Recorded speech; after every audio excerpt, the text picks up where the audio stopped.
राधे राधे दोस्तों, जय जय श्री राधे। आज एक छोटी सी कहानी आपके लिए लेकर के आया हूँ जो हमारी नई युवा पीढ़ी को संबोधित करके दिमाग में आई है, देखी है, सुनी है और उसको मैं आपके सामने पेश कर रहा हूँ। दोस्तों, एक रूम है और रूम की खिड़की के किनारे खड़ी हुई एक लड़की बड़ी उदास और उसके हाथ में एक सिगरेट और उसका पफ उसने मुंह से निकाला, रुआसी सी आंखें और एक सादे से कागज़ की दिल ऊपर दिल बनाया और लिख दिया, लव यू मॉम डैड। दूर पंखे के पास एक फंदा लटका हुआ था और वो उसको देख देख करके रो रही थी, माने कि सीधा सीधा वो सुसाइड करने जा रही थी। अचानक डोरबेल बजती है और उसकी तंद्रा टूटती है और वो द्वार की तरफ अनमने मन से देखती हुई जाती है। देखती है एक डिलीवरी बॉय खड़ा है। मैडम शांतनु, हाँ आपका ये पार्सल आया है, आप ले जाइए, मुझे पार्सल नहीं चाहिए। उसने अनमने से भाव में ये कहा। उसने कहा, मैडम मैं डिलीवरी बॉय हूँ, मुझे इसका जवाब देना पड़ेगा, आप कृपया इस पर साइन कर दीजिए और मैं वापस चला जाऊँगा। अनमनी सी मैडम अंदर गई हैं और दस्तखत करके लाने ही वाली थी। दरमियाने बीच वो डिलीवरी बॉय गेट पे खड़ा हुआ शीशे के कांच में एक रिफ्लेक्शन देखता है। उस रिफ्लेक्शन में उसे पंखा दिखता है और पंखे पर लटका हुआ एक फंदा दिखता है। सारा माजरा उसके समझ में आ गया कि महिला दुखी है और she is now going to be, मतलब वो सुसाइड करने जा रही है। स्थिति भांपते ही उसने जैसे ही वो कागज़ साइन किया हुआ पकड़ा और महिला ने तुरंत गेट बंद करने को जैसे ही वो हुई, उन्होंने कहा, मैडम मुझे एक गिलास पानी मिलेगा? उन्होंने कहा, आप पानी कहीं और पी लीजिएगा प्लीज़, मैं थोड़ी सी, इतना कहना था कि उसने कहा, मैडम प्लीज़ पानी दे दीजिए। और अनमनी सी वो वापस किचन की तरफ जाती हैं और पानी का गिलास लेकर के आती है। डिलीवरी बॉय ने कहा कि मैडम एक बात पूछूं? फिर रुआसी सी अनमनी सी उसने कहा कि हाँ पूछो। उसने कहा, मैडम आप परेशान हैं? थोड़ा सा इस अचानक से मिले प्रश्न पर वो गुस्सा सी होती हुई बोली कि तुम्हें इससे क्या मतलब है, मैं परेशान हूँ, दुखी हूँ, क्या हूँ? आप अपना काम करें, पानी पिएं और चलें। उसने कहा, मैडम प्लीज़ बता दीजिए आप परेशान हैं, मुझे लग रहा है आप परेशान हैं और परेशान के साथ साथ दुखी भी हैं।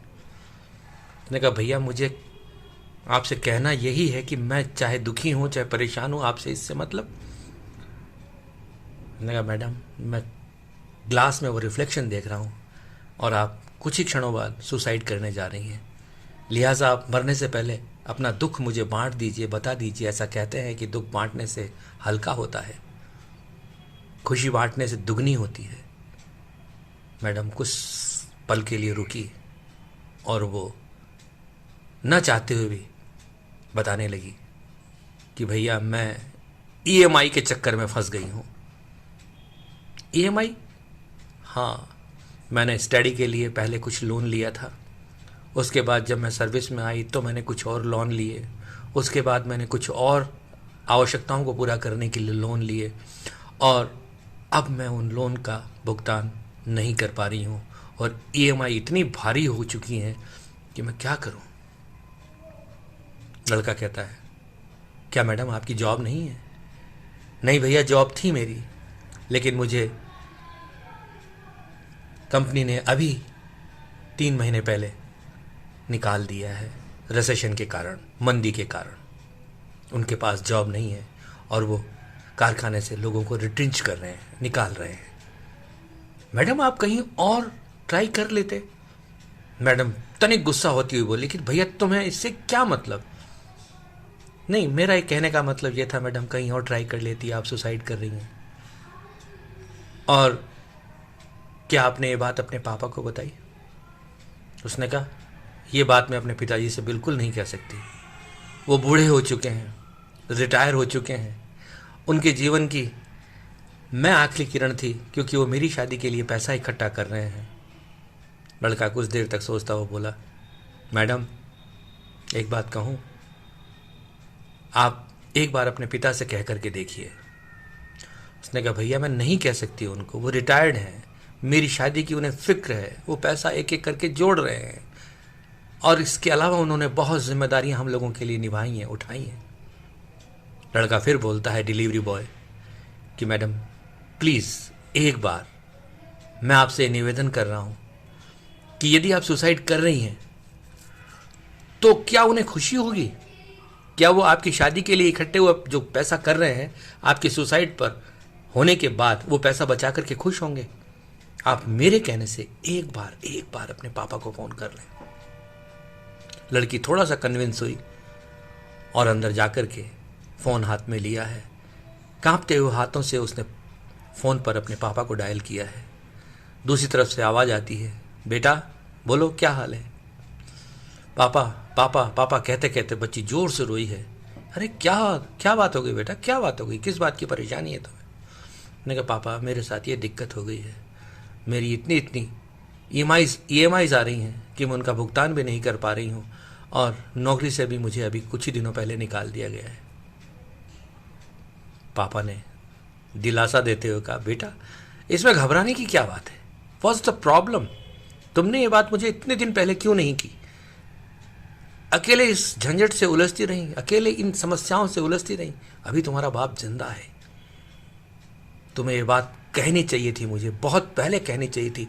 पिता ने डांटते हुए लहजे में कहा, रुको बेटा मैं कल ही तुम्हारे पास आ रहा हूं, कल ही तुम्हारे पास पहुंच रहा हूं। इतना कहते ही फोन कट गया और वो फफक के रोने लगी। उसने कहा भैया आप यदि नहीं आते तो शायद मैं अपना जीवन समाप्त कर चुकी होती।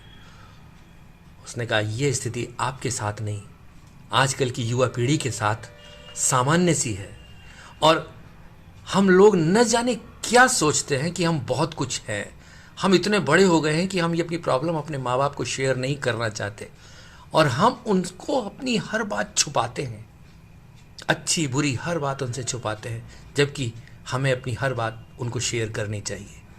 आपको पता है मैडम, मैं भी एक कंपनी में नौकरी किया करता था। कोविड के दौरान मुझे भी वहाँ से निकाल दिया गया।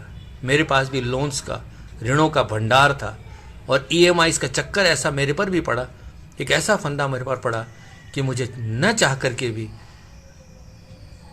ये सोचना पड़ा कि सुसाइड कर लूँ। लेकिन नहीं, मैंने कैसे न कैसे धीरे धीरे डिलीवरी बॉय का कार्य शुरू किया और आपको विश्वास नहीं होगा मैडम कि I am the owner of this particular company. उसने कहा आप इस कंपनी के मालिक हैं? कि हाँ मैं इस कंपनी का मालिक हूँ। तो फिर आप ये डिलीवरी बॉय का काम क्यों कर रहे हैं? मैंने कहा मैं ये काम अपनी खुशी के लिए करता हूँ, क्योंकि जब मेरे पास कोई नहीं था, कोई सहारा नहीं था, मेरे पास सिर्फ और सिर्फ राधा गोविंद देव जी मेरे साथ थे और मेरे पास, और उसने बैग की तरफ चेन खोली और चेन खोल करके उसमें से भागवत गीता निकाली और कहा ये सहारा मेरे पास था। इस सहारे ने मुझे बहुत बहुत बहुत जिसे कह सकते हैं कि मॉरली बूस्टअप किया।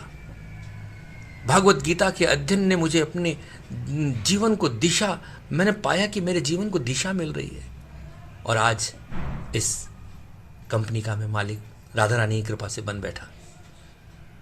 वो लड़की इतनी खुश हुई और उसने कहा कि आपका बहुत बहुत आभार, और उसने उस पुस्तक को, भागवत गीता को सप्रेम भेंट करते हुए कहा कि आप इसको अपने जीवन का आधार बनाएं और हर समस्या का समाधान इसमें देखें।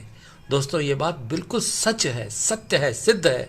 जब कृष्ण भगवान ने भागवत गीता अपने स्वयं के शब्दों में कही थी तो अर्जुन का पहला जो अध्याय भागवत गीता का है वो विषाद का है, दुख का है, पीड़ा का है। वो सब कुछ हथियार डाल करके बैठ गए और अपने रथ के पीछे चले गए थे। आपको अच्छे से ध्यान होगा, दोनों सेनाओं के मध्य में उन्होंने रथ रखवाने को कहा था।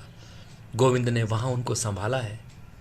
दूसरे अध्याय में गोविंद ने उन्हें सांख्य योग के बारे में समझाया है, सांख्य योग के बारे में उन्होंने समझाया है। तीसरे अध्याय में उन्होंने कर्म योग के बारे में समझाया है। उसके बाद अनंत 18 अध्यायों तक उन्होंने उनको समझा करके इस बात के लिए प्रेरित किया कि लड़ो, संघर्ष करो, हिम्मत मत हारो। आत्महत्या करना सबसे बड़ा पाप है, अपराध है। तो मेरे राधा गोविंद देव के श्री चरणों में अपना मस्तक नवाते हुए हम यदि इस बात को स्वीकार करें कि जीवन का कोई भी ऐसा कष्ट, संताप, संकट नहीं है जो मेरे गोविंद, मेरी राधा रानी सॉल्व नहीं कर सकती, तो आप इस बात को सिरे से खारिज कर देना दोस्तों, क्योंकि इस सृष्टि के मालिक और मालकिन मेरे राधा गोविंद देव जी हैं। हर समस्या का समाधान इनके श्री चरणों से हो सकता है। तो Bhagavad Gita is the base, Bhagavad Gita is the way by which you can solve each and every problem of your life. Just faith in it, faithfully read it and get the solutions and get the results। दोस्तों, मेरा कहने का भाव यही है कि जीवन के हर संकट से, हर संताप से, हर पीड़ा से आपको सहारा यदि मिल सकता है तो वो सहारा मिलेगा भगवान प्रभु राधा गोविंद देव जी के श्री चरणों में और उनकी भागवत गीता का अध्ययन करके। So just read it, just इसके एसेंस को पढ़िए और संघर्ष से हार मत मानिए, और उसके बाद देखिए उस बात को मान करके, उस भाव को मान करके, भगवान के कहे हुए शब्दों को मान करके गांडीवधारी अर्जुन ने उस महाभारत जैसे विशाल युद्ध को जीता और हमारे सामने आदर्श प्रस्तुत किया। जय जय श्री राधे, जय जय श्री राधे, जय जय श्री राधे श्याम।